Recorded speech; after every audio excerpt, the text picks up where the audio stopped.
as Wilco makes a run ahead of him. Bergkamp suddenly changed pace through the centre. It's Bergkamp! That's magnificent!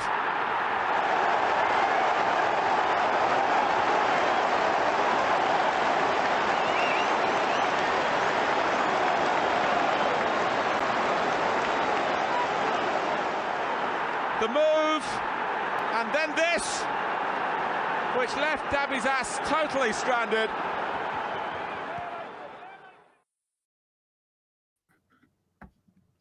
Hello. Yes, it's not a mirage. We are live. Hello, welcome to a Bergkamp Wonderland and Arsenal podcast. My name is Karl, and we will be talking all things Arsenal. A lot to get through today. On the pod today is the butter monkey, the man who has to be here, the moaniest man in the world. No, stop laughing. You're giving it away. Okay, it's the man who has to be here, the butter monkey, the man who owns the podcast. Yes, you're right. You guessed it. It's Danny. Oh, then I was just looking at my message to you lot about at 6:33.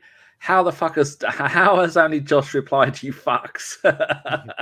Exactly. I'm surprised any of you turn up. Do you know what? I was in my car driving and I said, oh, when I pull over. Driven. Oh, that's a surprise. Sometimes I like to keep it real, you know, like I'm a man of the people. I'm not above, but equal, as you know. But just a little bit more equal than others. Yes, exactly. And I saw like the messages ping up, and then I saw that message. I was like, this miserable bastard. So allegedly, I took my phone out whilst driving to reply to that message, allegedly, just so you wouldn't throw your toys at your pram. Have you not got Apple CarPlay? I have, however, I don't want to use it. The man who runs it for him is off this week. Allegedly, I replied whilst I was driving. Like, there's no proof. There's no. I mean, you could say that you replied whilst driving using Apple CarPlay, right? You could just say, "Hey Siri, tell Danny to fuck himself." That's exactly what I did. I didn't pull out my phone whilst driving at all and type a message telling Danny to calm down. I'll be there about 8 o'clock. Exactly what I did. But anyway, you've ruined the mystique now, Josh, because I was going to have a good intro to you. But now, since you've ruined it and you're here, the podcasting Prince of Darkness, Josh the Human. Hello. Danny gave me that moniker. It's not self-titled. That would be too big-headed of me. But you are self-entitled. I am self-entitled. For all the kids out there who are on the TikTok, I did my angel number this week or today, and I got 777, which apparently translates as "you're the new Messiah." So you're all welcome. I don't know what that means. Neither do I, but apparently it was a big deal, and I'm running with it. Oh, okay. Yeah. Right. Straight to the Middle East with me. Sort that right out. Jesus. We are definitely steering away from that. Yes, sorry, Avon. I haven't got my heating on because after this podcast, I will be going to my bed, and I don't like my house being too hot when I'm sleeping or trying to get to sleep. So if I don't turn it on, my house will be nice and cool, and I'll be able to go to bed. If I put my heating on now, my house will get too hot. So that is the reason why I have my hood up, because I'm a little bit cold. However, I refuse to put my heating on because I'm going to bed soon. Because unlike Daniel, who's going to be up, probably when I'm getting up to go to work, Daniel will be going to bed. I went to bed at 5 a.m. this morning. And I woke up at 5 a.m. this morning. My Alexa woke me up at... Shut up. Woke me up at 5 a.m. this morning. It's a hard life. It really I mean, is. don't you set it? You say that like your Alexa did it on purpose to wake you up, not like you set an alarm. I mean, what now? Josh, all you're doing is technicalities. It's all technicalities. Whether I set it or not, this bitch still woke me up at 5 a.m. Won't like you hearing that. It'll be 4 a.m. tonight now, won't it? Probably won't even go off. Probably wake up like, oh, that's a nice sleep. What's time? 7:30. Fucking hell. Yeah, that'll be it. Well, the clock's changed at the weekend. So, yeah, just you wait. Alexa will sort you right out. God, and that's a reminder to all parties. Remember, did they change this weekend? Yeah, they changed this weekend. Remember, spring forward, fall back. So they go backwards an hour. Spring back and fall forward also works, just to That's confuse what- you. It does, however, it is full back though. So I sat there when I went to bed on Saturday night and I had a 5-minute conversation with myself about what day of the week it was. I was convinced it was Saturday and it was actually Sunday. Just out of curiosity, what answers were you getting when you were having this conversation with yourself? I was telling myself to shut up and stop swearing and stop being so abusive. Then Sounds like our WhatsApp group. It really does. Yeah, Jesus. Talking about our WhatsApp group, we're going to talk about the game against Chelsea because it was a hub of activity. Oh, shouldn't we say happy birthday to someone first, Karl? We already said happy birthday to me. No, look. Oh, yeah. At the end. Are you? What do you do now? If we do it now, then it's easier for them to find, isn't it? And they won't have to listen all the way through to the rest of the shit of the show. You can't swear. She's only 10. Yeah, she's living with Ellis. She's gonna be heard worse words than that. And she probably uses them. Like, happy birthday, Darcy. Happy birthday, Darcy. You are the best person to have a birthday in October. How rude. Just putting it out there. Absolutely lie. You upset me there. Yeah. Go on, carry on, Karl. Go on. Anyway, we will talk about our 2-2 draw with the scum in the west of London. The only good thing about that part of London is that our Jeff Arsenal is from that sort of area. So that's the only good thing about it. Apart from that, it's all scum. All right, let's talk about the team very quickly. Josh, the team that played Chelsea, is that the team you was expecting, considering we had quite a few people away on international duty? I think so. The only thing that I think surprised me was Mr. Ramsdale. I guess that is another birthday that we should probably mention as well. So congratulations to the Ramsdales. So he wasn't in the matchday squad, which was annoying. So when I shouted, why the hell has Arteta not subbed our goalkeeper? I didn't realise that we had the Estonian legend, Karl Hein, on the bench and not Ramsdale. But otherwise, I think looking at that lineup, it kind of made sense in terms of we played well with a rough kind of lineup against City before the break. So the very few changes from that side to this one. Obviously with Saka coming back in. I think, generally I wasn't too shocked with that lineup.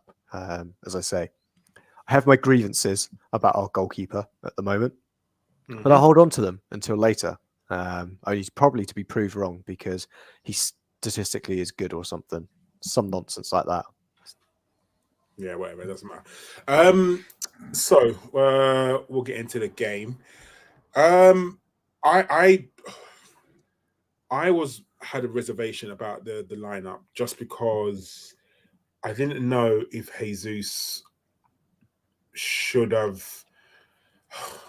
I would have preferred Havertz or Kai Havertz playing rather than Jesus, and I know hindsight's a wonderful thing, but I personally would have wanted him to play just because it gave us a little bit of height. I didn't feel like Jesus. I wanted him to probably be an impact rather than a starter, just because of. I guess you know with Kai Havertz, you know what you're gonna get, and we need a little bit of height. I mean, that's the first time I think this season that Saka. I'll say Bellingham then. Martinelli and Jesus has played together. That's the first time this season, so it was all good to see them. I don't think Chelsea away was probably the game for it, but anyway, we'll go on. We'll talk about the Cole Palmer yellow card with that tackle and Gabriel Jesus, which was absolutely disgusting. Danny, did you remember the tackle that Cole Palmer got a yellow for the tackle on Jesus? Clattered him, nearly killed him. And all the way through this game, they were getting away with stuff all the time. Every single thing, they just wouldn't leave people alone. It was like watching the Royal Rumble when you had 3 people left when you had Saka, Caicedo, and Cucurella, and those two were just Royal Rumbling him for the entire game. One would do it, then the other one would do it, and the referee was almost like, Have one of you tackled him before? Oh, no, Gov. No, I haven't touched him. Fair enough. The next one, Caicedo did it. Okay, it wasn't you last time because you're slightly different shades of whatever colours you are. And then it'd be Cucurella again. Oh, didn't you just foul him? No, Gov, I didn't. Fair enough. Off you go. And this went on for the entire bloody game. It's like the referee had amnesia when it came to the tackles from those two. And that Palmer bloke, he was at it as well. They were all at it. It's like in the Wenger days when they knew that people, that Arsenal didn't like it up them. And so they're all doing it. And the referee's letting them away with it. And yet again, we've had our usual apology from the PGMOL. I mean, we could start framing those. We've got enough for an entire wall at the moment. But yeah, it was disgraceful. And that, but he was, I mean, why Man City let him go, I've got no idea. I think I remember seeing him playing for the England under-21s this summer. He's a very decent player. Did he cost him 40 million? Bargain. Yeah, very good player. They've put it over 300 years as well. So, but he's got a million-year contract. Yeah, exactly. Yeah, so it was disgraceful. It was a bad tackle. And do you know what pissed me off, Josh? Is more that when so obviously they spoke about the Man City game and Kovacic's tackle, which they said could have been a red, but it wasn't. And so you would have thought that, you know, the referees would have been briefed on, you know, let's look at those sort of challenges. And nothing was given. Like, we got got a yellow card. And that was it. Like, if that's not a red card, I don't know what is. Like, it just begs belief that I feel like now players can get away with one, and then that's fine. Sometimes two. But it's, yeah, for me, that, and I'm not just saying it with my Arsenal hat on, that was a dirty challenge from Cole Palmer. And yeah, I feel like it was a little bit like the Curtis Jones one that apparently everybody thought was harsh as a red card. And that's where I potentially see that, you know, not to give the referees the benefit of anything, but that's potentially where they've gone, oh, you know, I think the Kovacic one's a completely different situation. They're both yellow card tackles that he puts in. So he should have been sent off. The one that might have been a red, maybe not. I think it's irrespective. But yeah, I think in terms of that particular challenge, it should have been a red card. It's endangering a player, and certainly a player that is very helpful for us. Yeah, key player. We can see when he's in the side, we're so much better than we are without him. And yeah, for me, I'm surprised. Well, actually, no. You know what? I'm not even surprised, to be honest. I'm in that kind of more disappointed than surprised. Not even disappointed. It's just expected now that this weekend, in terms of fixtures, I think at one point we were 6 out of 9 games were due an apology at the end of it. So what's the point? What is the point of getting upset with it? Because you know every week they're going to make a mistake. So I've kind of written off the season of knowing at some point one referee will drop an absolute ricket, guaranteed, every game for us. Something won't go our way.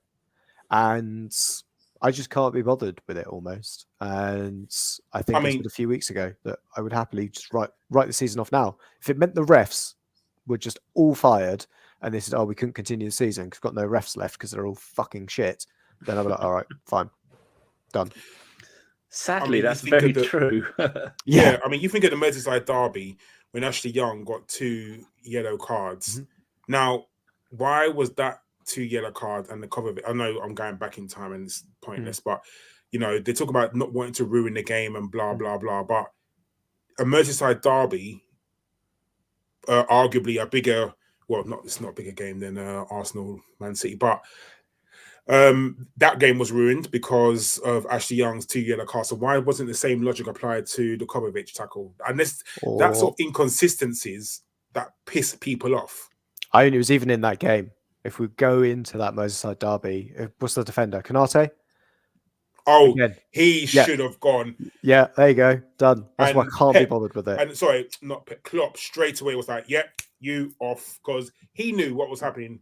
Mm-hmm. Yeah. Like, so that's why I'm like, just can't bother with it. And I would happily, that's why I asked Danny beforehand. I was like, what was the VAR decision that didn't go with us in this game? I think we'll probably talk about it now. Yeah. Because I just forget about them. Just can't be bothered. So yeah, handball. so we had a discussion before we went live, Josh, and you were saying that if it was in the shoes on the other foot and it was the opposite way and it was Thiago Silva doing that, you would be aggrieved that we didn't get a penalty. Yeah. But because it's Saliba, you kind of see it sort of, you can see why you would be angry that it was given. Yeah, if I was objective in it, then I think it... Actually, if I was objective, I wouldn't know which way. I'd be kind of like, well, it could be if that's the handball rule, then it's a handball. But if it's not, whatever. You could see various reasons why it wasn't. Obviously, from an Arsenal perspective, I think that's not a handball. If it's Thiago Silva, as you say, or Colwell, whoever, a Chelsea defender that did it, yeah, of course it's a penalty. It's handball.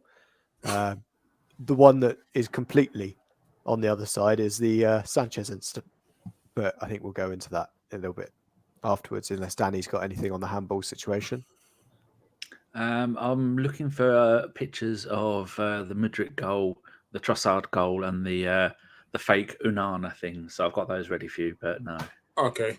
I kind of, sadly, I do agree with you. I think at the time I was like, no, it's not a handball. I think he was unlucky. I think he was extremely unlucky to be given a handball. But on the face of it, if you're being objective, was it a handball? Probably. Was it intentional? No. There was no way on God's green. If it wouldn't have hit his head, if it wouldn't have accidentally hit his head, it wouldn't have hit his arm, would it? So it wasn't intentional at all. His head, it glanced off his head and then hit his arm. If it had carried on going, if it had hit his wouldn't have hit his head, which he didn't aim to, then it wouldn't have done anything. But you know, they don't look at it like that, do they? They just go, there's a chance here, and we know that the referees shouldn't be and aren't allowed to think for themselves, because when they do think for themselves, it just gets even bloody worse. Yeah. Well, okay. Cole Palmer scores the penalty. It's 1-0 to Chelsea. Game peters out. Half-time comes. And then after half-time, some Ukrainian bloke, not the best one. Oh, I want to talk about Zinchenko getting subbed off. So Zinchenko got a yellow card. It's quite early on in the first half, wasn't it? I think it's like the 10th minute or something like that. Yeah. Was you worried, Danny, about Zinchenko obviously being up against Sterling with a yellow card so early? And can you understand why he was subbed off? I don't like Zinchenko. I'm going to have a T-shirt. I'm going to have it printed on it. Oh, I don't want him. I don't want him playing at the club.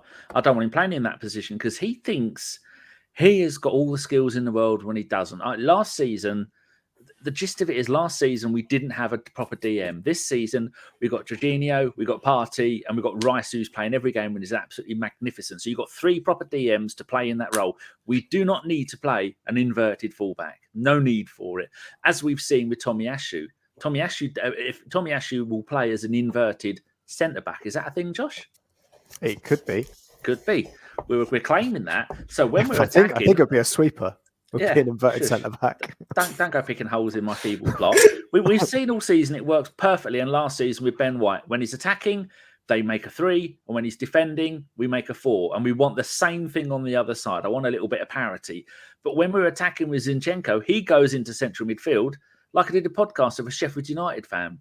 I said, if your manager's got any sense, he'll go, just keep an eye on Zinchenko. When he goes walkabouts into the defensive midfield position, when we're playing 6 defensive midfielders, attack down the right. Not just go and have a look at the Nottingham Forest game.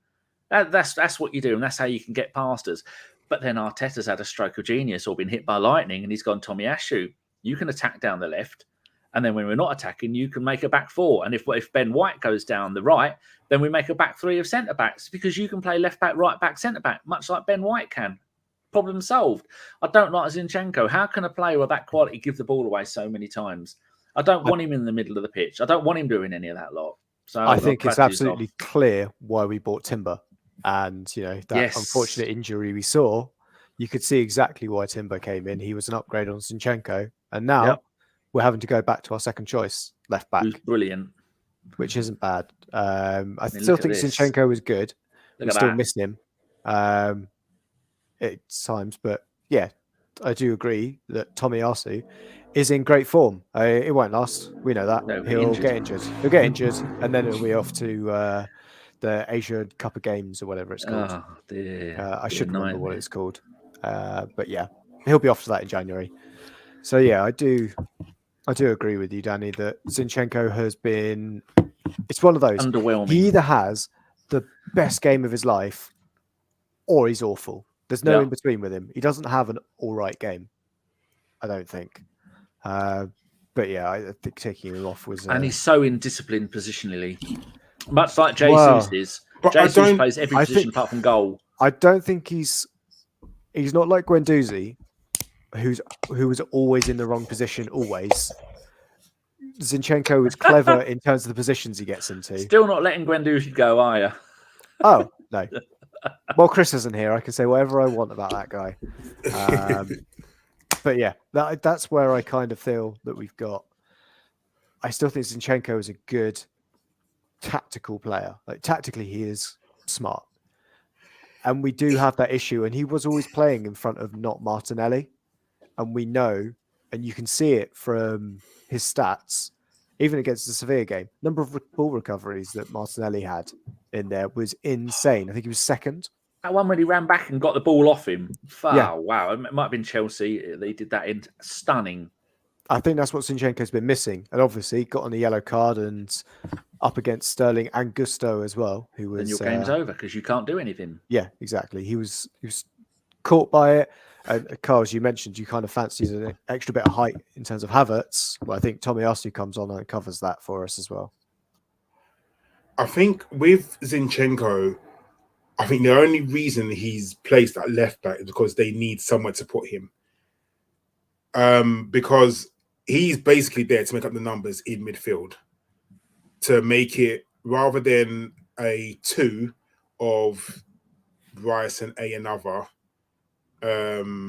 he's there to come to be an extra midfielder. And I think he's placed left back, but I don't think Arteta tells him to stay left back. The amount of times he comes infield to make up to be another centre midfielder. So that's, I think that then is the issue, because if you have someone like Sterling who will just stay wide and keep running down that channel, you're fucked, especially if someone like Zinchenko, he's so ill-disciplined, he can't defend. As bad as it sounds, he is a really bad defender. So if you're a winger, you can either sacrifice a midfielder and then Arsenal beating you in midfield for 3 people, or if you say to your winger, stay wide, you're going to overload that side. And for me, you're overloading Zinchenko, so you make him have to work more. And I think that's what Chelsea did. Chelsea said to Sterling, stay wide, keep running. And obviously, you just mentioned him. Who's the other right back? Gusto. And him just keep overlapping. And that's what they did. And that's why Zinchenko, when he got the early yellow card, I think kind of ruined his game, because he couldn't then go marauding up the pitch, also get caught on the break, and then have to make a tactical foul or last-ditch foul or whatever it was. I think that was the issue. So, yeah, Zinchenko coming off wasn't any massive surprise. Yeah, I think just to add to it as well, what doesn't help is the fact that Reiss was playing higher up the field. If Reiss was playing where Jorginho was, we have the cover. Jorginho hasn't got the legs to get out to left back. Are we concerned about how many games Jorginho's getting? Because I don't like him. Is that why you're concerned? Because you don't like him? No, I don't like him playing. He's another one who gives the ball away. He's an error waiting to happen. He's just another agent, Chelsea agent, isn't he? Don't want him at the club. I don't know about that. He's already had any play. He's already had his error against Spurs. Yeah, that was his error. Remember? I think he's been solid. The thing about him is he doesn't offer anything other than being a metronome in midfield. That is it. He is just very good at keeping that tempo, a bit like Michael Carrick. I think it's the kind of same old kind of trope.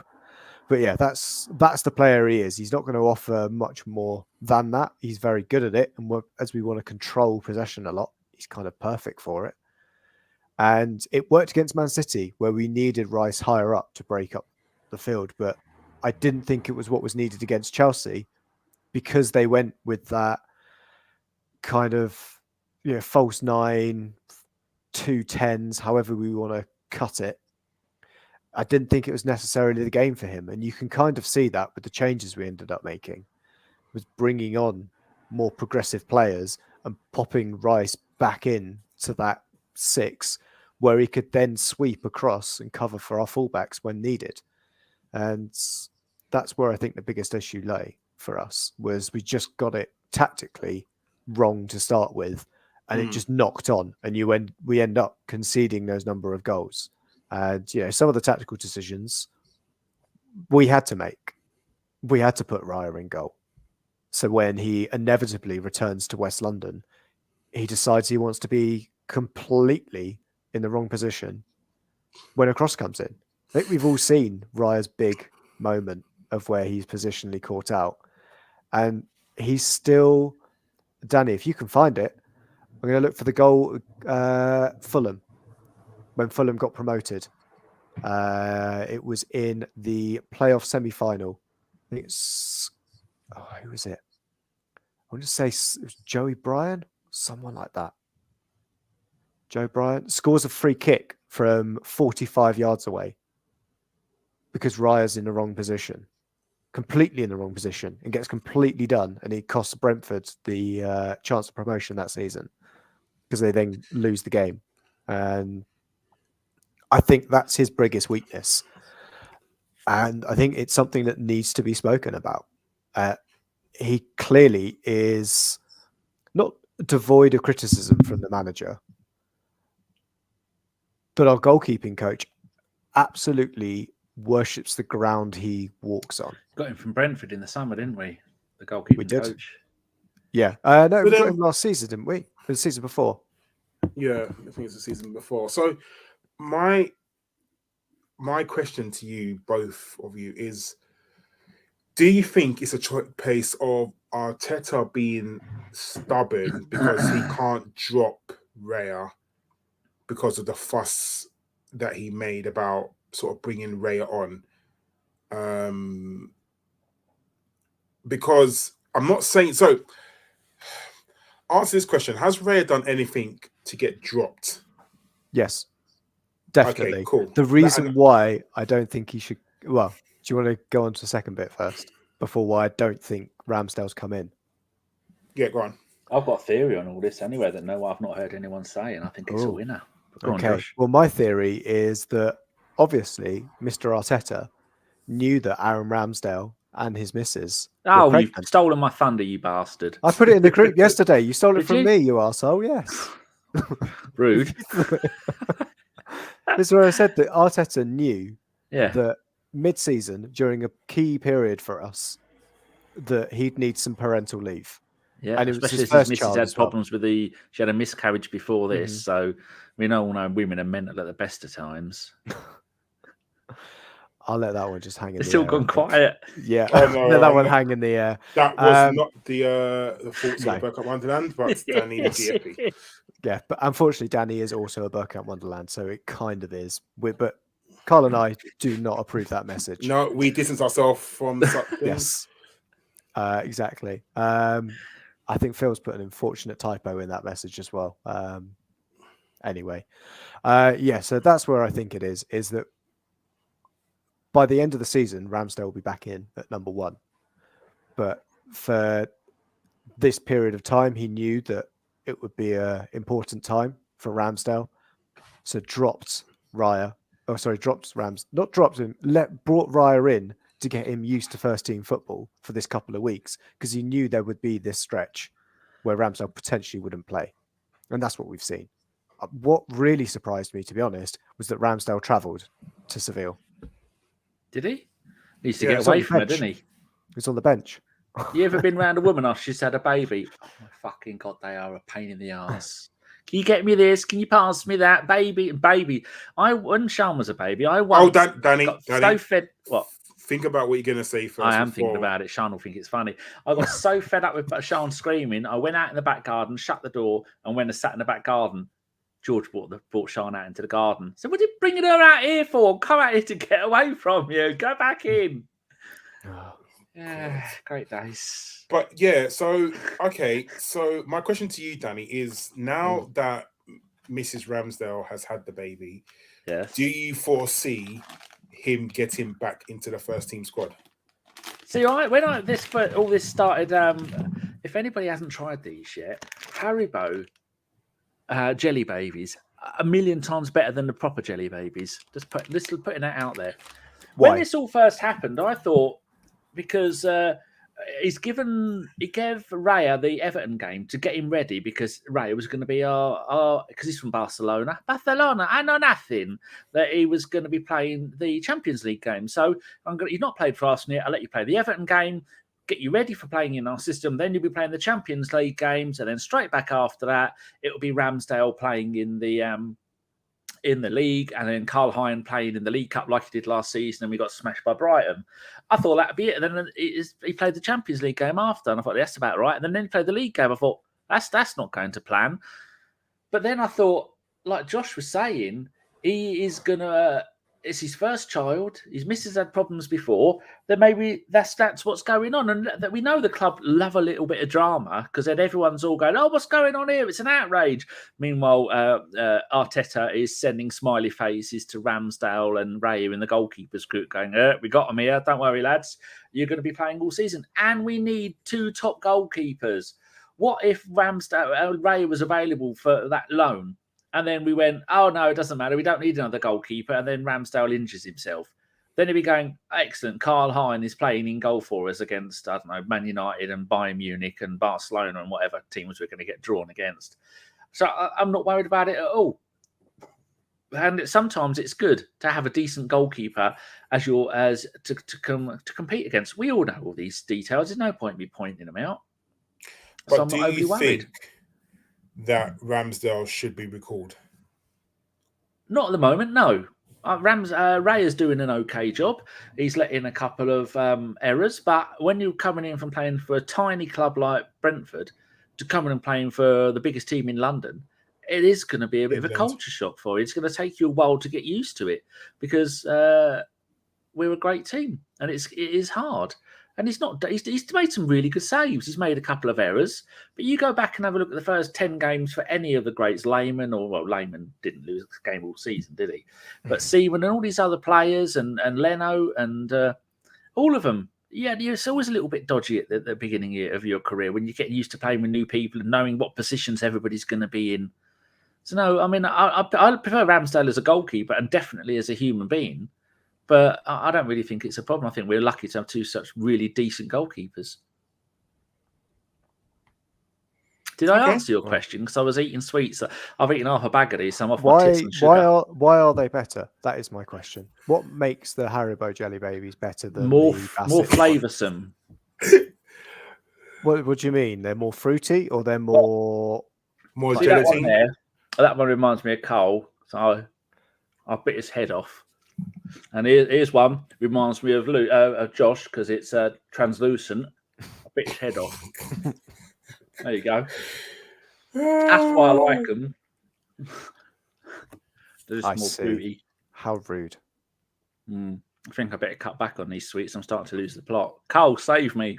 Oh, God. Okay, so talking about Raya. So that Mudryk who reckons that he meant that goal. Let's be honest. He meant that goal. He meant that goal as much as Saka meant that goal against Chelsea last time we played. Do you remember we played them? Was it last season? He definitely didn't mean that. It was a cross to the back post, and Raya got caught out. I'm a bit annoyed at David Raya for getting caught out, and I'm not going to go into the reasons why because Josh, you've already gone over it. But yeah, Aaron Ramsdale doesn't concede that goal. No, I also thought Mudryk meant that. By the way, why do you? If you look at it and look the way he's shaped up, if he was going to try and put that to the back post, he puts his foot around it, and he doesn't. He puts his foot like that, and that's the way it just. Yeah, he's not crossed it properly. If he was going, or maybe he's just shit and he can't cross the ball properly. He has It got could that be that. lean on It could him. be that. But Mudryk is leaning there like he's trying to, like you try and guide it in. When you that's do what- the yes. leaning, you try to Yeah. guide it in, maybe. I mean, he's leaning the wrong way, isn't he? He's leaning Yeah. to try and get it to bend. I know he's been playing Bend sensible. it Exactly. across. This Trying to is bend it why- back as a cross. Going, oh, It's Go the off, after touch. He knows you have to go left and right for the after touch. This is Yeah. why I don't think he One meant for it. the dads. Honestly, I'm not just I saying think this he because meant it's it. Chelsea. I don't think he does. I think he is very fortunate that David Rowe is always off his line. And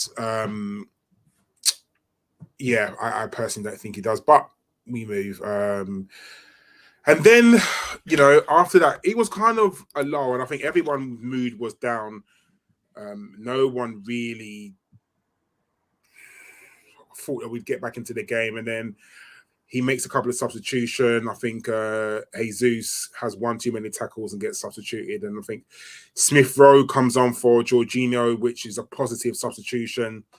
And the one that makes more sense is that Martinelli comes on and Odegaard gets subbed. Odegaard has not had a good time Trossard that recently, came Josh. Trossard came on for Martinelli, didn't he? And Yeah. then Havertz came. I could have seen Havertz. I don't know why. Havertz came on for Odegaard. Odegaard has not been very good recently, has he, Josh? No, he's not been to his same standard. I think the ever-changing front three hasn't helped. Where we talk about how Jesus, Martinelli and Saka haven't played together. Well, Odegaard hasn't had that consistency in front of him either. I still think the things that he's done, he's been okay. He's been serviceable. But we have seen that he's come off earlier in games than he did last season. But that might be down to us having more fixtures or more difficult fixtures where he'd play for longer, a higher intensity. But I do agree that he's not been at the same level that he was last season. Do you think it's anything to do with Thomas Partey not playing, Danny?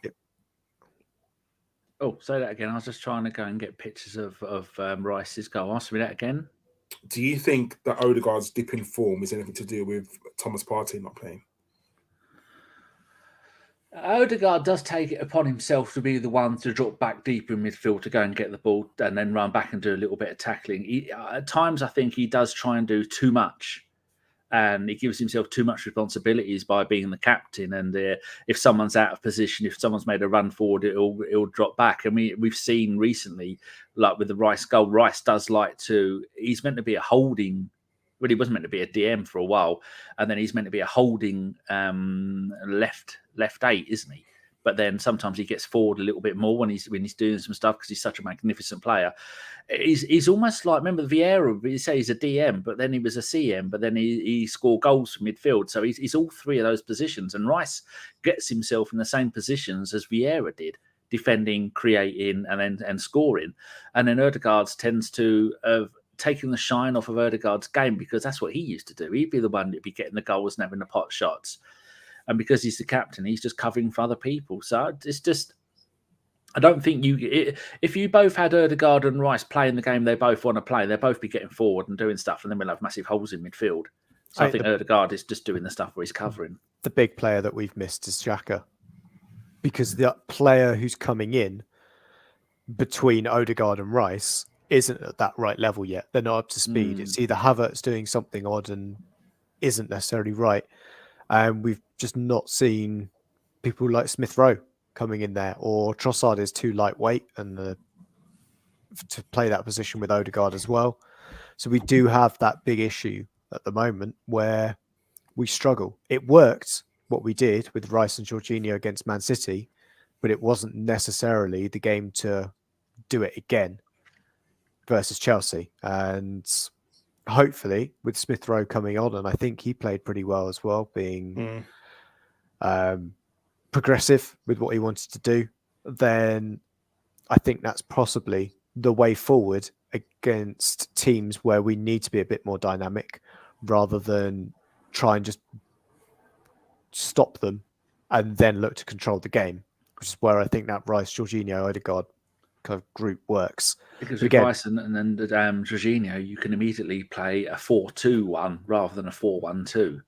I see that's what he's doing. And I think long term, it'll be Reiss and Partey doing that because both of those can be the left or right 8. But the and both player of that those can comes do the in DM. for the 2 is one of the fullbacks. That's what Jorginho was doing, or it's what Zinchenko does. You don't need that necessarily. It's where Reiss being there is great. Reiss being in that 6 is perfect. And I feel like it's the left 8 that we've got an issue with. Which Who I would think you we've have as always the been. left 8? If on their day, on form, fully I fit? always thought it'd be Havertz. I thought Havertz would be that player. And there's obviously we've seen it's working well for Havertz maybe being up top because of the way he plays. You know, that he's winning all of his duels when he comes on. I think that's one that we've got to He's mention. 6'4", isn't he? And we don't seem to be making the most Full of of muscles. having height. Yeah. And yeah, I think that's the big thing that come, I think, January, that we're going to be mentioning it again, wanting another target man forward. But it looks like Havertz has kind of come out of coming here and maybe is that target man option for us. That's what I thought when we bought him. And potentially Smith Rowe's the player that we see for now, at least, before we can dip into the transfer market. I'm not sure. Yeah. Quickly, we're going to run through this very, very quickly. Declan Rice. I mean, so first of all, if we make a goalkeeping error, you can almost guarantee Chelsea to make another goalkeeping error. And Declan Rice got an absolutely wonderful goal from long range, Josh. Did you actually see the goal? And wasn't it a thing of beauty? I did. Well, I missed it in real time because I was cooking at the same time. Also, I had it on my iPad.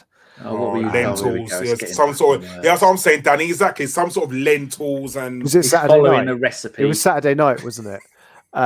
So yeah, it was a vegan chili con carne. It was a lentil and chickpea curry. It wasn't. You're saying that to annoy me. No, it was a lentil and chickpea curry with a side dish of aubergines. No, Stuffed aubergines. It would make you feel better, Danny. Today I had for lunch a pulled beef sandwich with pickled peppers. It offends me. Don't call it pulled. It's just beef. Don't. All right, fine. It was slow cooked beef, so it had melted. And then tonight I had a stew, which contained beef again with chicken stock. I've had a banana, a whole bag of sweets, and a picnic, and 2 bags of Marmite crisps. Right, and you're calling me vegetarian and laughing at it. There's not a single meat product in there, you heathen. I think you'll find that in these sweeties, it's mainly bovine juice that is keeping them sticky. I would check the back of that package. I bet they're vegetarian. Have I been fucking mugged off? Don't. Yeah, I'll have to I go bet and you've hurt. not eat. Danny, you hippie. Yeah, exactly. You'll be on the wacky backy after this. Yeah, but it was a brilliant goal. Sorry, it was a great finish. Just to bend it round. Was it Enzo or is it Colwell? He bends it round. Colwell, wasn't it? I'm sure it was Colwell. It was even from that far out. I still don't think. It is Enzo. Sorry. Yeah, Colwell's I still don't think that there are many people that would get that shot on target. Especially right. Oh, not on this podcast for sure. But for him to just sort of walk onto it, intercept the ball from Gallagher, walk onto it and bend it. That's good technique. Yeah, absolutely. I mean, doing it right-footed, you can't even get the curl on it, can you? I can't, definitely. That's because I'm left-footed. We could cover substitutions, and then everyone was probably begging for Saka to come off because he wanted the rest, got his first game back. But no, Arteta knows best, keeps him on. Brilliant cross to the back post, and Trossard pops up. Danny, don't you think good goal from Trossard to pop up in the right area? Absolutely stunning for him to be there. I mean, that far. I mean, I'm beginning to wonder if their goalkeeper, his right eye, he's gone a little bit Gordon Banks. He's got a glass right eye because everything that went in that bottom right hand corner, he was clueless about him. And then Trossard comes steaming in just barely gets a toe to it, tips it in, and you think, it's back on. It's back on. But remember the days when Arsenal would be winning a game 2-0 and then we'd let in one goal? You just knew that Arsenal were going to let in a second goal. I knew we were going to score another one, and I was quite convinced we were going to score a third one as well. In fact, I'm not sure at what point the penalty should have come up with the what point was the this bit, Karl? Have we gone past that? No? Right, Maybe. I'll save that for when Yes, you we talk have. about it. Yeah, we have. Yeah. So it's between the two. Where Sanchez goes full Onana and knocks over half of our team, and the referee says nothing. VAR says nothing. So that at whatever point that was in the game, that's when they were all falling apart. My issue with that, I guess we're talking about it now, is Howard Webb came on that show and made such a big deal about Onana, saying that it was a penalty, Onana should have done that.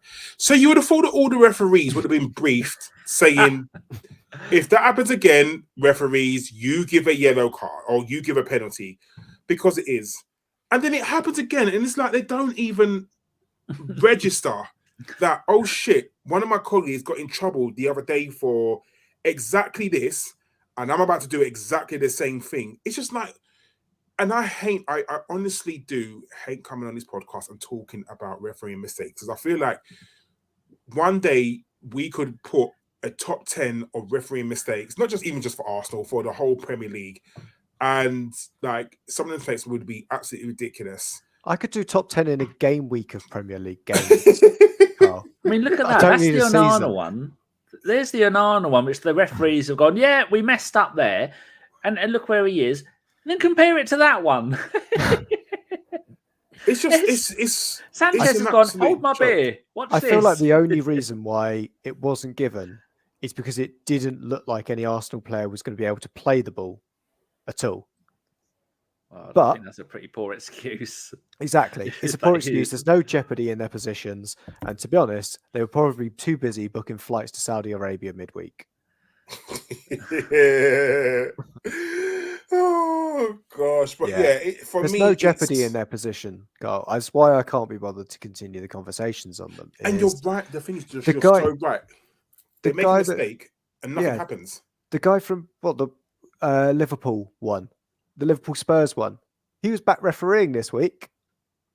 How long was that? That was before international break. So what, 2 weeks, 3 weeks? Yeah, and he was off. So it was barely 10 days in like Premier League world. It's funny how Klopp wasn't going. Oh, that goal that we scored against, was it Sheffield United? Who did the Liverpool play? And they had a dodgy goal accepted. He weren't going off his trolley then, was he? Yeah, he was fully on the swings and roundabouts. It was mental, but that's why I can't be bothered. But yeah, like we should have had a penalty. Get rid of refs and let AI officiate games. Chat GPT's on it. Is it AI or Al? I want to know who Al is. It could how be. good he is as a could be referee. Al the Junior. I don't know why I've come that in my brain. I don't even know who that is. Al from Al Murray. That's it. That's one. Oh, Go on, Karl, save us. Point us in the run direction. We're going around in circles. Right. So, let's wrap up this Chelsea game. So, 2-2 draw. And the face of it, Josh, do you think it was a deserved draw, or do you think points dropped? I knew it'd be a difficult game going into it. Chelsea are one of those that the underlying numbers FC, as hipsters or nerds dweebs would call them. So yeah, I think I knew it'd be a difficult game. We certainly made it difficult. And yeah, I think we maybe left it too late with the comeback. Certainly, as soon as they conceded that goal, you can see Chelsea is still mentally weak if they go behind, because it looked like we could have, as Danny said, got 2, maybe 3 more goals than we got. And I think only due to having, trying to think of the best way to describe Eddie Nketiah's current form and performances. I've got a word. I mean, what's the opposite of superlatives? And it's one of those, and I can't think of like that. Oh, yeah, Karl, what's the word you've got? Shit. I do. Well, he's got a great seat to see all the games, isn't he? I mean, you got to look at the bright side. He's listen. Yeah, I mean, at least stick a GoPro on him, right? So Sky can have a new camera angle as the play goes around him. Yeah, Eddie Nketiah. Yeah. Yeah, I don't know what to say. Yes, that's a Chelsea game. We'll briefly go on to the Sevilla game because we spent a lot on Chelsea. The Sevilla game. I was shocked to see David Raya in the squad. I honestly thought that maybe, just maybe, that Ramsdale would come back, but he didn't. That's fine, no worries. Tomiyasu starting ahead of Zinchenko. I think that was an absolutely brilliant move from Arteta because I think it needed it. I think Zinchenko hasn't been on form at the moment, so that was needed. I was surprised that Thomas Partey picked up another injury, but we move. We'll talk about that another time. Can't bother to go on about it because I just feel like every Is week that we when talk we're about. not any chance of liable? When we Yes, discuss that's what we're saying, Josh. Okay. There's nothing else TV said. The club said he's got an injury, so he has an injury. Again, It's all it those high wouldn't su- kicks he was doing the night before. That was Yes, again, it Yeah. wouldn't surprise me if he's in the squad to face Sheffield United, but we move. Mhm. So yeah, Danny, 2-1 win away to Sevilla. Talk us through. Do you think it was a well-deserved win? Because I do. I think we played well. I think we scored some good goals. We had a few moments. I think when we went 2-0 up, we sort of shit the bed a little bit and we let Sevilla back into the game. But on the whole, I think it was a good win. It was, yeah, because they are not doing too well in the Spanish league. They've got Sergio Ramos out of retirement to come and play for them. His boyhood club that he was at, that some of the ultras hate him. And he spent the entire game trying to run after people because he couldn't catch them. And so when he couldn't catch them, he was just trying to foul them. And he's doing it all the way through the game. We saw against Real Madrid at the weekend. He took no prisoners in playing against a club which is the club that made him famous. Horrible player. But the first half was absolutely dire. We have no attackingness from Jesus most of the time. And then I'm thinking, I've just had enough of him. Why is he doing this? And then he comes and scores a one. He runs was it Martinelli or Jesus who scored first? Martinelli. Yeah. Are we mad to mention the goal? No. Yeah, go on. We won't go. We won't mention the goal at all. I think this. No, that's not. That's Tomiyasu. I could only see a little picture of it. Yes, I was getting really frustrated, Karl, because we were going nowhere, and every time we try and do anything, they would just end up fouling us. It just was looking like an evening where it's going to end up a 0-0, or at the very last second they were going to sneak a win. At no point did I think that we were at some point going to end up going 2-0 up. And the way that we saw against Chelsea when Martinelli ran back, you're just looking for all my pictures I got saved. There you go. That's Jesus. When Martinelli ran back against the Chelsea player, caught up with him, ran past him, got the ball and stopped the attack and then started to run off with it before he lost it. The speed that Martinelli has got is frightening. Saka isn't at his best at the moment. We all think he's not fit. For Saka, he's a little bit out of form, but he's still doing really well. He's doing better than most players. But then for Martinelli to be able to do that, get the ball on the break and without panicking in his first Champions League game, his debut, he scored on his debut in the Premier League, in the League Cup, the Europa League, and now he's done it in the Champions League. To have such a young man playing against some Neanderthals, to do that, run on and score, that warmed the cockles of my cold, dead heart, Karl. It did, but can we talk about that turn from Jesus? Fucking no, that was a thing of beauty. The man has got skills. It was, yeah. When he's not playing defensive midfield or right back. Yeah, but if he wasn't that deep, then he wouldn't be able to do that turn and lay it off to Martinelli. So it was. I did think before Jesus did that he really looked at home in Sevilla, and I just, when you can see a player, and I'm like, yeah, that's where you're going to end up. That's going to be your next move. I could just see him playing for Sevilla next. But yeah, as you say, Karl, superb turn from Jesus, and cut just that turn and pass, cut basically every single defender that they had out of the game. Took their 3 midfielders out, and then the pass took out the remaining 2 defenders. And I think Sergio Ramos was watching his life flashed in front of him as he was trying to catch up with Martinelli and went, That's a lot of paella. I don't know why I'm trying. Because I think he saw it Martinelli had a chance before that, didn't he? Really early on, where he broke through and just put it wide. And you could see he was making no mistake with that finish. And it was a proper old school finish as well. I think that's what made it even better. Yeah, around the keeper, always good. Yeah, that was what Martinelli now scoring on his Champions League, Europa League, Premier League, and League Cup debuts. Yeah. Yep. Not bad. My Can't big complain. question is, why did he fuck it up in the FA Cup? Sell him. Yeah, get him out. I think Boy Ted Diaz asked that question as well. Let's have a look. There we go. What amount of money is acceptable if you were to sell Martinelli? Well, are we answering that question now? Go for it. I said that he'd be the first one of Arteta's fledglings to leave. It will be much like the bloke who left Liverpool to go to Barcelona. Suarez. What's his name? No. Coutinho. It's going to be a Coutinho situation.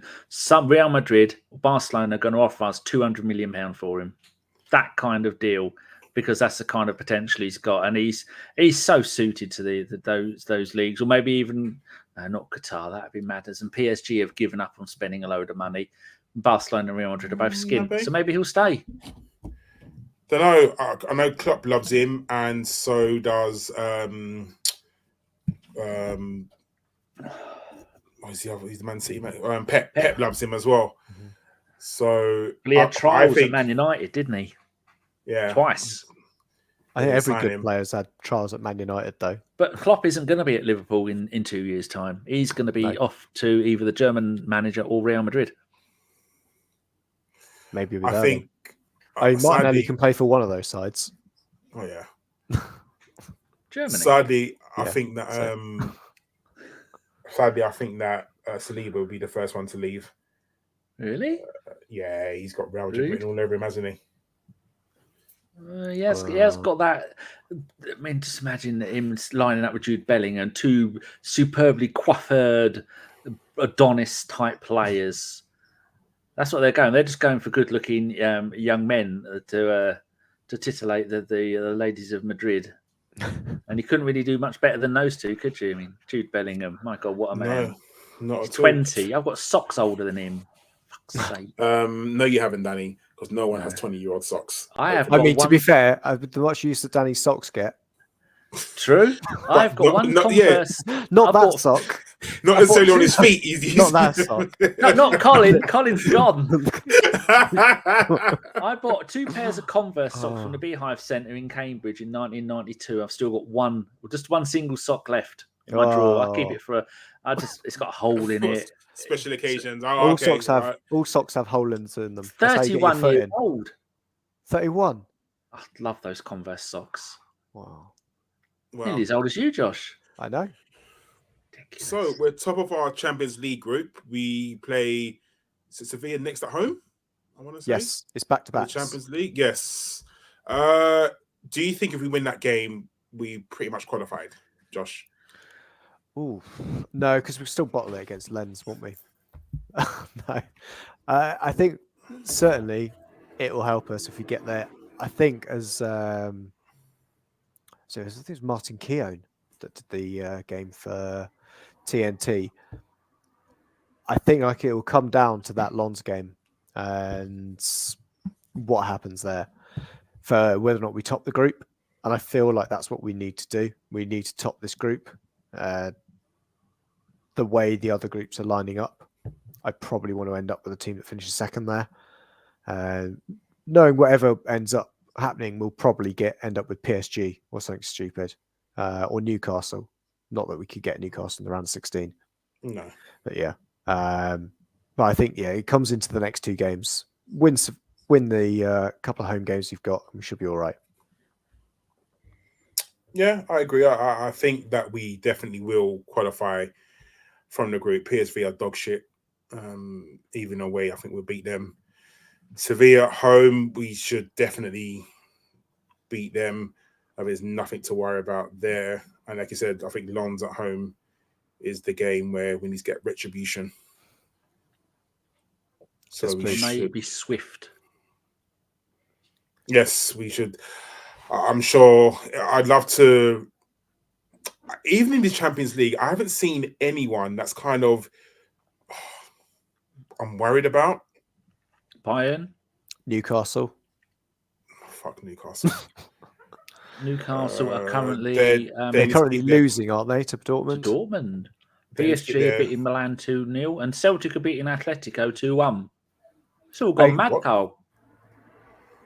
Yeah, the team I probably fear at the moment is that we could draw in the next round. It's going to be Real Madrid, right? If we don't top the group. Bellingham FC. He is something else. They're just inevitable. I think that's not ideal. It's not what you need. No, it's not. No, but I think we'll win. We'll win the group, Karl. I mean, looking at their lens, that after they've drawn their last 3 Ligue 1 games, and they're doing all right in here, but they're not a very good team. I mean, although they finished runners-up in Ligue 1 last season, I don't think they were just lucky to beat us. When they come back to the bowl, we should beat them. That's no problem. We'll win. The next two games we've got are ABW could finish second in Liga.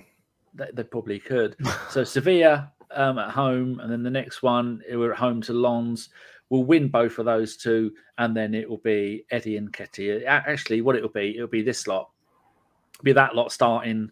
I can't have that anymore, can we? Because Tomiyasu is now in the first team. Hey, Dora. It'll be Reiss Nelson, Eddie and Nketiah FC. Because we'll get 6 points in the last game of the season. It'll be the classic Olympiacos game where people you've never heard of will be getting a game for the Arsenal. Oh, I don't know about that. Arteta's weird. He wants to play a full side in dead rubber games. Yeah, he probably play a first team squad. Play Saka. What I'll say now is, PSV game is where Jesus gets an injury that rules him out for the entire season. Saliba-esque. Yeah. Oh gosh, yeah. That is it. And then we're going to have Nketiah for the rest of the game. Are we going to talk about Nketiah? Speaking of, we are. But speaking, I was just about to segue. Things were going so well. I was going to segue onto his injury. So, Gabriel Jesus came off because he was injured against Sevilla. Apparently, he said that he's pulled his hamstring or he's hurt his hamstring. That's like minimum. That's minimum 2 weeks if it is a hamstring. But add Arsenal tax onto that, it's a month. Unfortunately, you're looking at probably Eddie Nketiah starting. Eddie Nketiah, I think I saw his stats yesterday. He has stats, does he? So stood still. He had, I think it's something like 6 touches, gave the ball away 5 times, committed 3 fouls. It was something stupid, something along those lines. Living the dream. Yep. How? I hate having to say, if that is the actual stats, that is absolutely ridiculous. Like, that's shockingly bad. This is the man who I believe that he thinks he's better than he is. Eddie Nketiah is a talent. He's just not talented enough to play for Arsenal. And I don't, I think it was desperate times, desperate measures. The problem is, as we've done in the past, Eddie Nketiah is on very high wages. So if we were trying to sell him, nobody in their right mind is giving Nketiah 100 grand a week. Don't care if he's played for England. He's not getting 100 grand a week from anybody. West Ham, unfortunately, are not stupid anymore, and they make sensible buys. So they're not going to give him that money.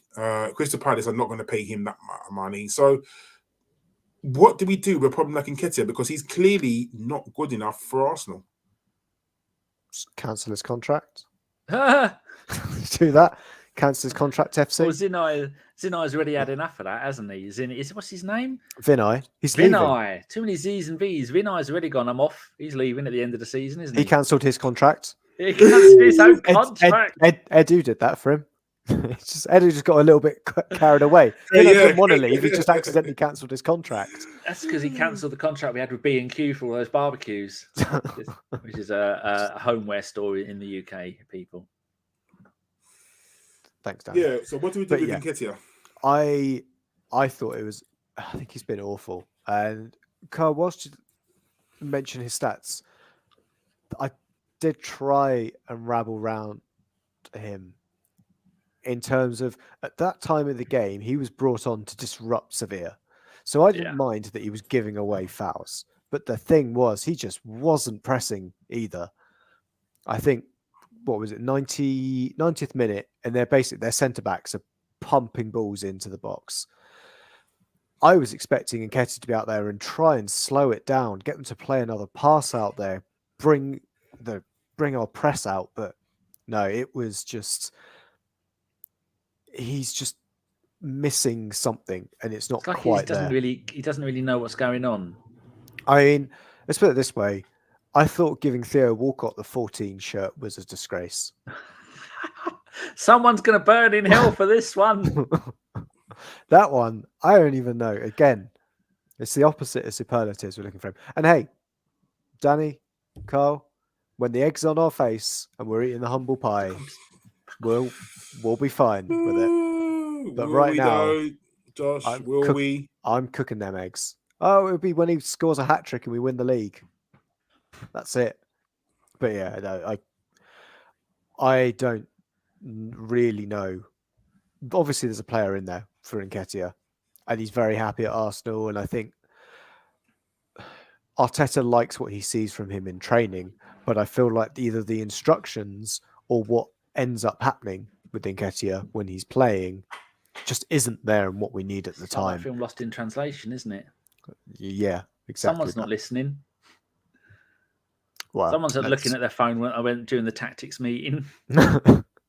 My issue against Nketiah is that he thinks he's better than he is. And yeah, you're right. He pops up with a goal here and there and all sorts. But on the whole, he's just not good enough. And I think it's going to come a time where if we do get a striker in January, we know who we've been linked with. I don't think it happens in January, my personal opinion, and I'm sure Josh will probably share that opinion as well. If we do get another strike in January, what happens to Nketiah? Because, like I said, no one's taking him on those wages, not at all. So, good question. What do we do? It's a case of an insurance claim. Oh, he's falling down the stairs. We have the 100 million that he's worth. We can't find him. He's gone missing. It might have to be that. He's going to be able to score some goals sooner or later, but he's not the kind of player we can rely on. So to come and do what he did against Sevilla, come on and just be a nuisance, that's okay. But if we were losing 1-0 at Sevilla and he came on in the 80th minute, you're not going to put any money on him bringing a goal or two back, are you? That's the problem. Isn't there a stat still that he's every single time he's come on as a sub, he's never scored? Who? Oh, God, it's getting worse. He did in his debut. Is that the goals against in the Norwich? league? In the league. Okay. So probably he only had about 4 goals, isn't he, last season? Like Boy 10 says, should have kept Balogun and told him to shut up. Oh God, no! We should not have kept Balogun at all. I don't mind. I know who there's probably 3 choices of striker we'll end up going with, and as Stan says, Ivan Toney isn't necessarily that guy. There's younger out there that we could go for. But, yeah, Paul Neal's talking about probably Ferguson. I don't think it's Ferguson either. The other player, I'd probably look at Joshua Zirkzee at the moment at Bologna. He's not. That's a made-up name. He's not scoring many goals, but he fits a profile like Toney does. But he's 22, and that's closer to the age range that we're kind of batting in at the moment. Okay. If you've got any questions, put them in the chat and we'll read them out later. I'll quickly talk about our next game, Sheffield United at home. Josh, it is a home banker, if there is ever one. Like, if there's ever a game as a home banker that you'd think, okay, we're going to definitely win, this is one of them. However, I must caveat that with Arsenal 3... relegated Southampton 3 from last season. Yeah, I would agree. It's probably the one that you'll get annoyed when you put it on your accumulator. It doesn't come in. And we did And lose. to be fair, Are we at Sheffield home or United have away? No, we're at home. Sheffield Okay. United have looked good in games until they concede that first goal. We'll put it Unlucky that way. against Man United. And City as well. I think they take the lead against City. Or did they score an equaliser? It's 2-1 against City. But yeah, that's basically what I mean, is it could be quite close. You know how Sheffield United in our history have always tended to trip us up every so often. So yeah, there is the history of the Arsenal to come into it, but I also accept it's probably the game that gets Paul Heckingbottom sacked. If Arsenal play the way they should do and put them to the sod, put six past them, then yes. Then yeah. I mean, that's a game where Saka will play, but it's kind of one of those games where you'd hoping he doesn't, or even you've got such a lead that you can afford to bring him off of like the 60th minute because we're so far ahead. And I think it also matters because let's just say that Jesus doesn't play and we're going to have to play Nketiah, because I think it's, even if you see Gabriel Jesus get off the bus, there's still no guarantee he's going to be playing against Sheffield United. The team that you'd expect them to play, the same back four, would you play Zinni or would you play Tomiyasu, Danny?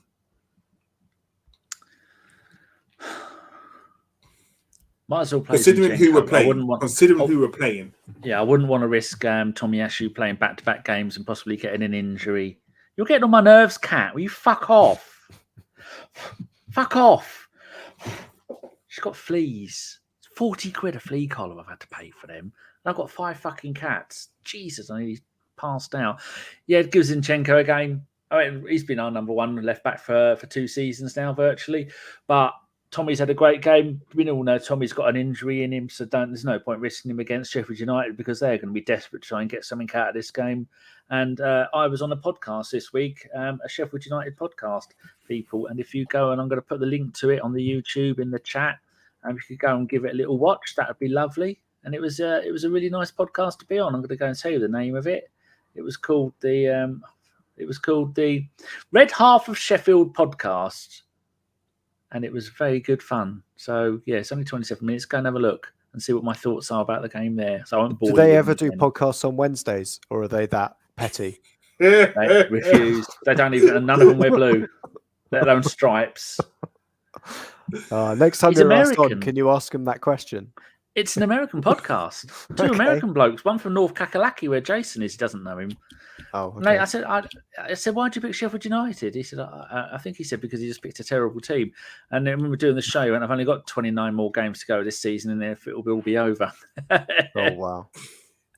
We're going to smash them, though. I like to hope so, and I'm saying this because again, last season, Sheffield, Southampton at home. For home banker, definitely. And was it with 3-0 down in that game? Because did we concede? Wasn't Nathan Jones manager as well? Did we concede like after, I don't know, like 10 seconds again? Yeah, we did. That was Alcaraz scored. Yeah, we were rubbish in that game. Are you talking about against Sheffield United? No, against Southampton. Southampton last season. No, that game was, we should absolutely beat them. And considering, I think the next game after that, isn't it League Cup? West Ham? I believe we got League Cup on the Wednesday. That is on the 1st of November. Away. Yeah, so that, you're thinking, would you class League Cup away to West Ham more important, not more important, but would you put a greater importance on playing West Ham away rather than Sheffield United at home? As in, yes. Ramsdale's definitely going to play against West Ham. Would you be holding some people back for that game rather than, so the likes of Reiss Nelson over Saka playing that game? Those sort of people, if Thomas Partey is miraculously fit again, bringing him back into the fold, maybe playing the likes of Emile Smith-Rowe from the start and Vieira and whoever as such. Like, do you think this is the game to put them in, or do you think you don't want to make too many changes so you can keep the momentum of the league? I don't think there'll be too many changes, but I do think that West Ham game is particularly important to ensure that Declan Rice scores at least a hat-trick against them. Oh, minimum hat-trick, because I think it will just be funny. But we haven't got the biggest squad, have we? So do we really want to put a decent set of players against West Ham and then get another game? We don't have a big squad, but we also don't utilise it either. So I can't see Arteta actually utilising it, because he's not suddenly going to go, oh yeah, remember how like Smith-Rowe needs minutes and how Vieira needs minutes and how Kiwior needs minutes. No, he's not going to do that. He's just going to run the first team into the ground and then go, oh shit. All my players are out. I need to throw them in, throw people who had a game in 7 games. All my players are out of form. Bloody hell. I expect it more to be that way. And I mean, to be fair, there's another international break coming up soon. So of course there is. We can wait for that. So Karl, when you were saying you're a bit annoyed about Jesus being out for a while, it's all right. There's an international break in 1, 2, 3, 4, 5 games. Just in time for him to be fit and go and play for Brazil. Exactly. We'll fly to Brazil, get injured at Machu Picchu, and be out for the season.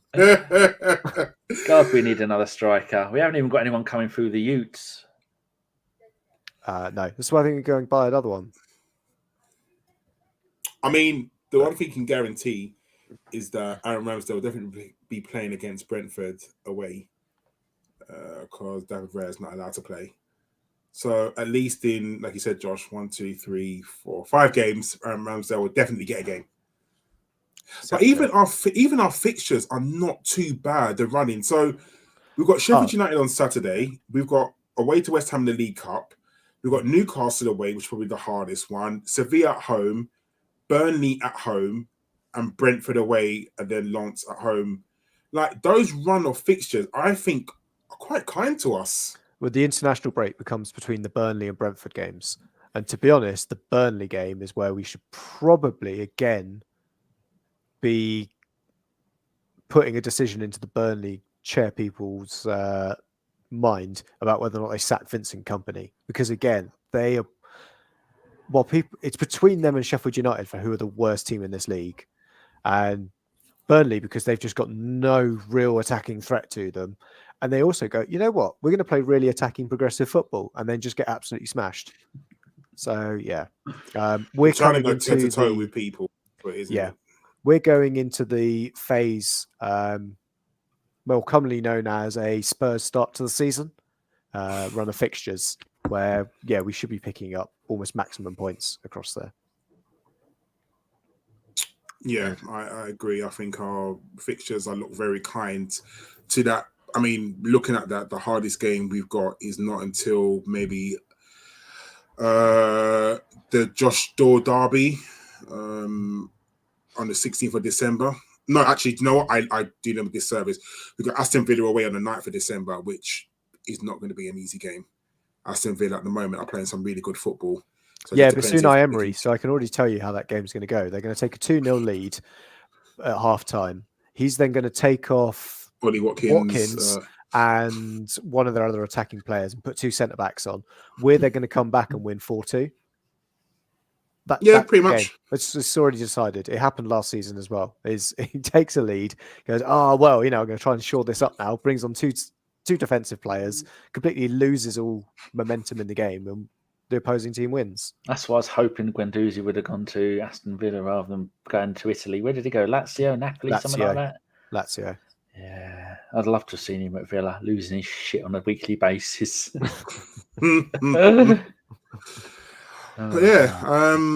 So that's us. I think Sheffield United's at 3:00 in it. It's very rare to have like a Saturday game at 3:00. It's not.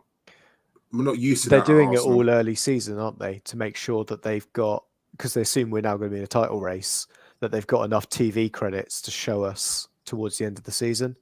Remember, at the end of last season. We was ended up having we had a load of games that they didn't show on TV because they'd screwed up and showed us really early in the season. I didn't know that was a thing. Yeah, they could only show certain teams a certain maximum number of times on TV. Oh. In the UK, obviously, because we're fucking retarded. Yes.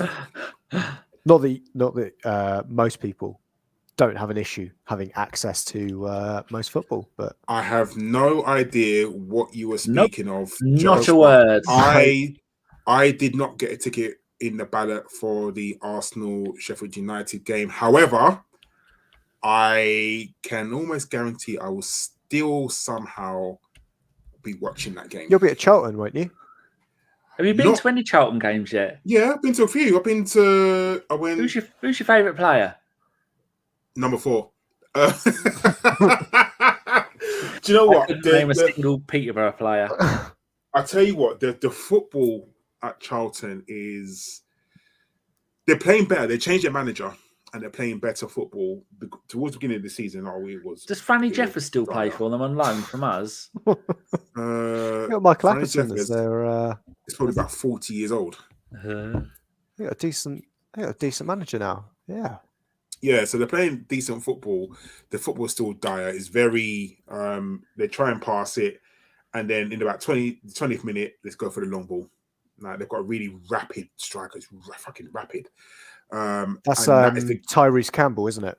Yeah, and not related to Kevin Campbell. No, Tyrese is Kevin Campbell's son. No, there's 2 Tyrese Campbells in the.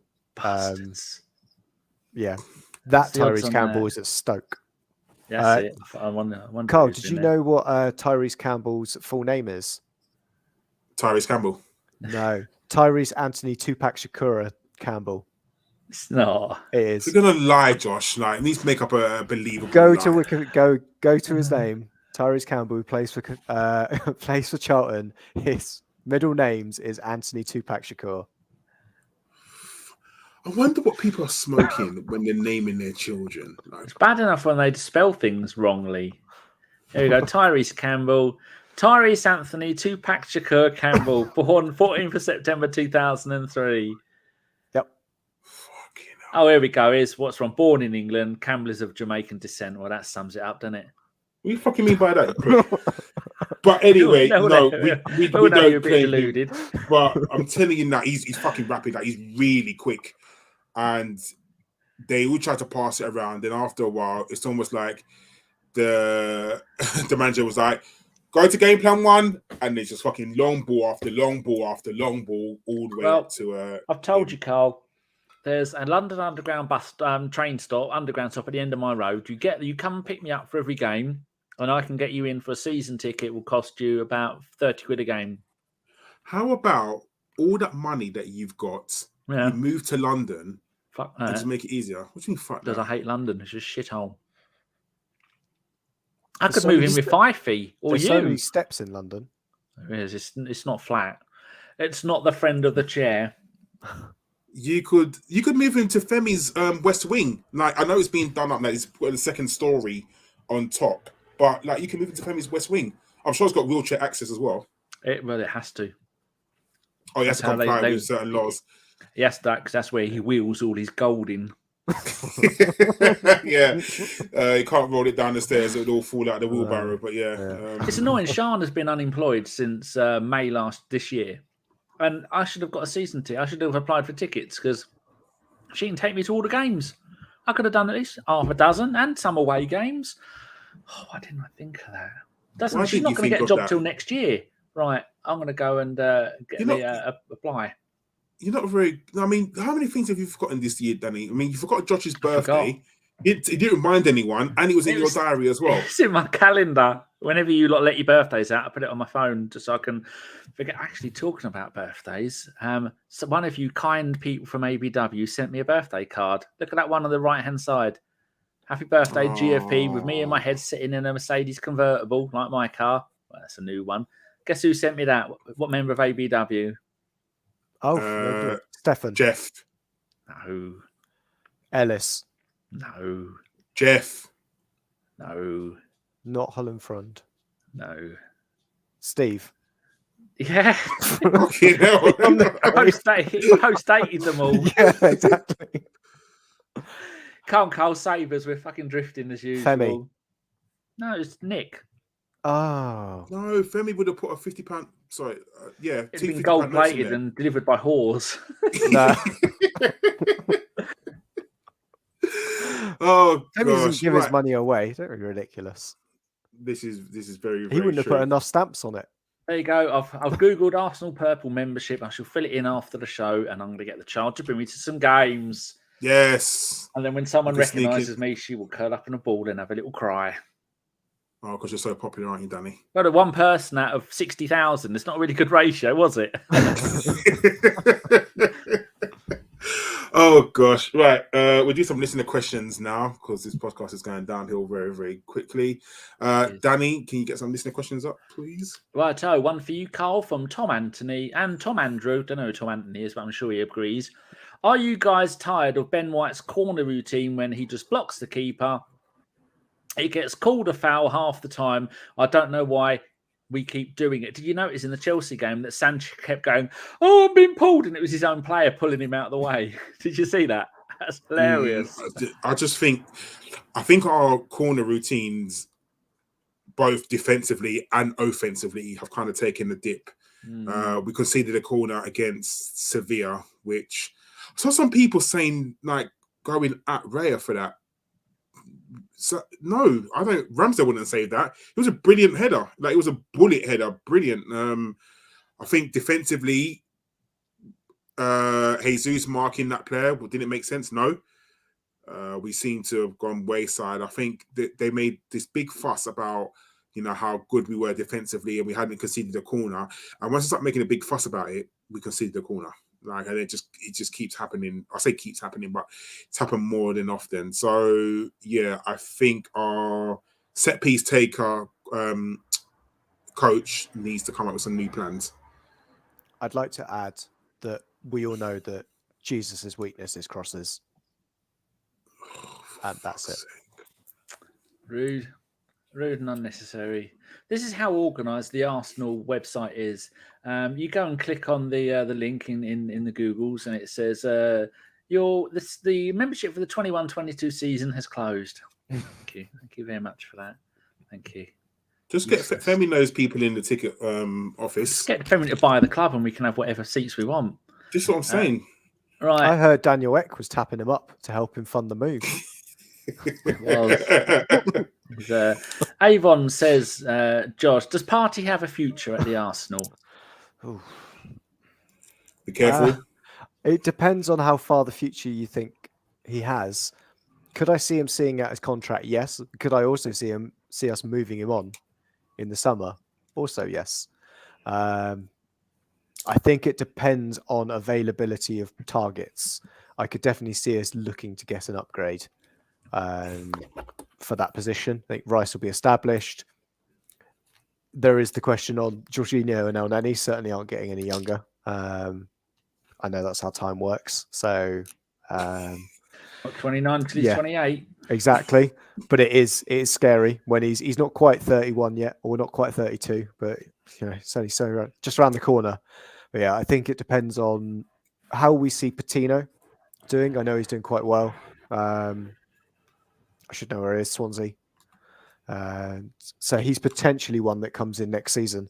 And it's just a question on what we do with those groups of midfielders and who eventually moves on. I honestly thought that Patino would come in this season. No, he wasn't ready. Well, not even for a few League Cup appearances. I'm not giving him 3 fixtures instead of an entire season of Championship football. It seems a waste. Look at the players we've got in our squad and where they've come from. And it's only Saka that really, and Saka and Martinelli got blooded in that way. But everyone else has had decent loan spells before they've come here or before they've properly kicked on. I think that's what we need.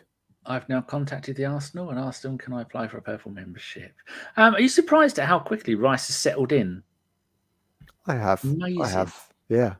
He's been really good. Like, I know people talking about Maddison being the buy of the season. I think that's only because of his price. But like, Reiss has been so good, like really, really good. And I know a few members of ABW. John wasn't like that impressed with him, but I think even John now has to eat a bit of humble pie and say that Reiss has been really, really good, because I wasn't convinced. I will happily say I was not convinced by Reiss. I thought it's too much money. Everyone told me he had good games, and then I'd watch him and he'd have a shit game. And then I was like, well, this isn't helpful. He's not helping himself. Maybe I was just bad at games I watched. Oh, now I think he's great. Maybe it's because I see more of him. I think what people should stop doing is making people have to watch West Ham. That's it. Yes, no one should be forced to watch West Ham. Mm-hmm. Question for you, Karl, from Boy 10.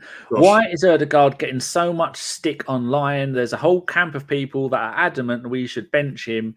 That's a question mark, because I can't believe they exist. Josh, because I answered the last question. Okay. I think because Odegaard is one of those, seems to be quite quietly efficient or quietly effective. And then when he's not looking to be effective, he's then just quiet. And you don't see the response of that. But I think I mentioned it already. I think his biggest issue is that the front three has been changing so quickly, or even that front four, if you include the left eight. There's been so much change for him that he's still trying to fit in with everybody, and it's not quite working just yet. The things that he's still doing great, he's still leading the press. He's still controlling the game for us.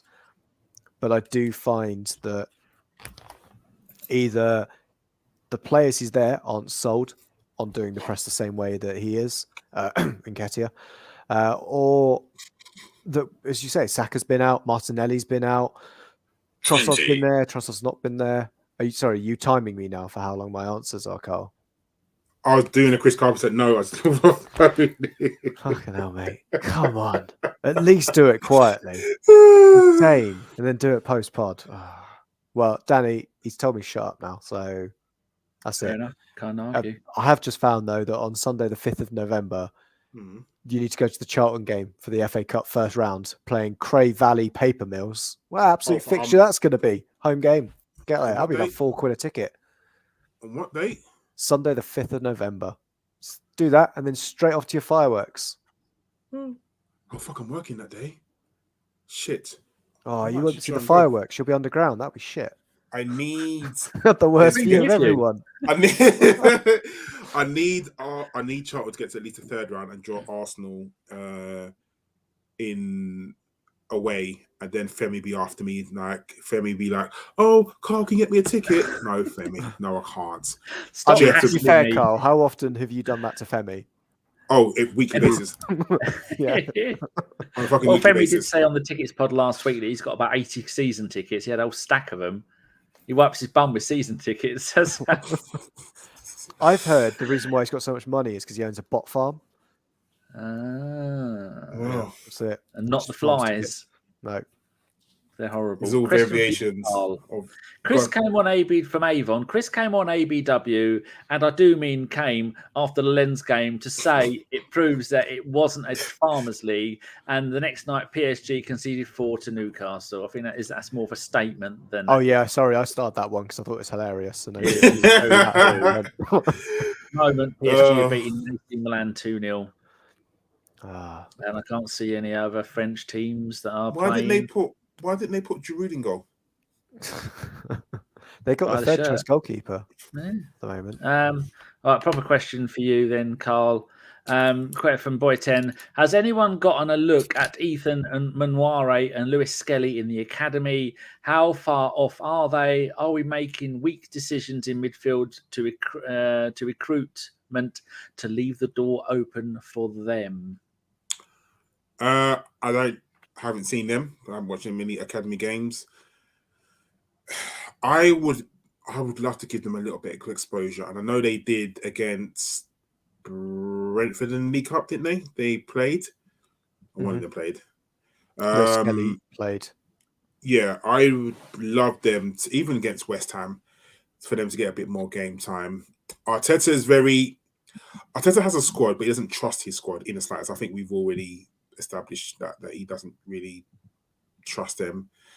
So I think for an academy player to get into the squad, they're going to have to be absolutely exceptional. They have to be brilliant for him to drop his first team players who don't even play for an academy player to come in and play. So hopefully they're doing well, and within the next couple of seasons after a loan, because they're going to need loans.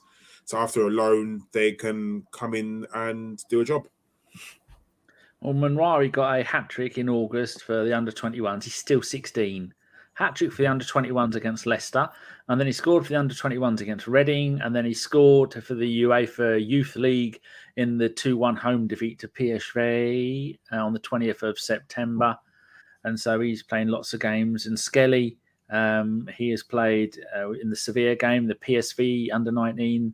Then he played for England, Portugal, for England, Japan, England, France, and then he played in the Reading under-21 game, and he's only 17. So they're both playing regular games and getting lots of minutes. Good. Can only be good for us. Yeah, I think that's it then. Okay. We've done an hour and a half, so not too bad. We shall be back after Tuesday. International break. Knowing our ability to organise podcasts, it will be. It's a safe assumption. No, I think we'll be back on Tuesday before the West Ham game. Definitely to talk about our 6-0 win against Sheffield United. I'm going double figures. First Premier League team to score 10 goals in a game. Ooh, strong shout. Yeah, well, I think really Sheffield United are good. It's going to be embarrassing. They're going to get the 10s. Oh, gosh. Yeah, I'll let you on that podcast. God. But yeah, we have to win now. I think that's a game that we have to definitely go and win and make a statement as well. Shut Gary Neville up. That's impossible. This is very true. He's on Dragon's Den at the moment. You've seen that? No. What? Yeah, Gary Neville is part of the Dragon's Den group. And what I really hoped was the first pitch that came up was a group of guys who replace windows for a living. Oh dear. God. Hey, you've missed this, guys. You've absolutely missed this. I'm just looking at. That's why we don't have a Patreon. We should get one just for puns. And I'll just go there and I'll just do a 5 minutes after every game, just getting all my puns out of my system. That'll work. Avon says we have a 14-year-old playing for the under-18s and under-21s up front, and a 13-year-old who's now a regular for the under-18s, Max Dowman. I've just been and had a look. Max Dowman, born on the 31st of December 2009. I've got cats older than that. He's 13 years old. He's played 2 games for the under-18s. Wow. And he's 13. He should be in school. That's Max Dowman. To his mates. Longest in the showers. I've heard 13 he probably isn't. I've heard he's better than Mbappe at his age. That's what I Chris heard. has got all the videos, all the VHSs.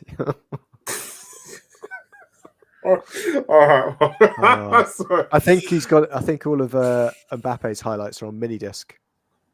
Well, something like that. Karl, are you going to put us out of our misery? Yes, right. Josh is actually being really good. Don't say it like that. That sounds like it was surprising. Surprisingly, you know what? It's not been too bad. You know what? Oh, gosh. That sounds like somebody's reaction to a prostate exam. Fuck's sake, Karl. You know what? Actually, it wasn't as bad as everybody said. It wasn't that bad. It was all right. Yeah. Danny, his finger up beforehand. Sorry. Danny, you have to be here. I do indeed, because pressing record is not easy, is it? And thank you very much, Karl, for turning up. If he wasn't here to organise it, we'd still have Chris saying that he's going to be here for every podcast this season and not turning up. Yes, absolute scumbag. See him on Twitter. Go and ask him if he's all right, because we don't hear from him very much, apart from when he said he's been out running. I don't know where he's going, but it's taken him fucking 4 years and he's still not there.